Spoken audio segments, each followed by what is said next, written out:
有糖糕點算好啊？屋企有糖糕嘅，你注意啦，記住呢個1000年嘅降糖方啊，成本2蚊雞都唔使，人人都養得起㗎。無論你有冇糖糕啦，呢條視頻都要認真聽晒，認真睇完啦。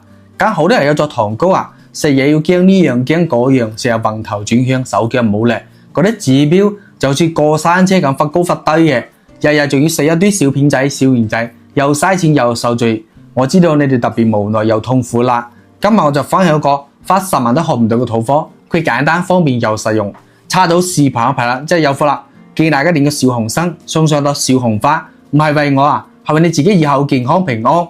方法就好簡單嘅，玉竹10克、麥冬10克、黨參10克一齊煲水飲。玉竹嘅養陰潤燥，麥冬生增止渴，黨參補氣健脾啊，啱晒嗰啲陰虛火旺、引發血糖偏高排嘅人嘅。咁重點係啊，呢啲材料啊要揾靚嘅先至得嘅，唔係嘅話人幾多都嘥氣㗎。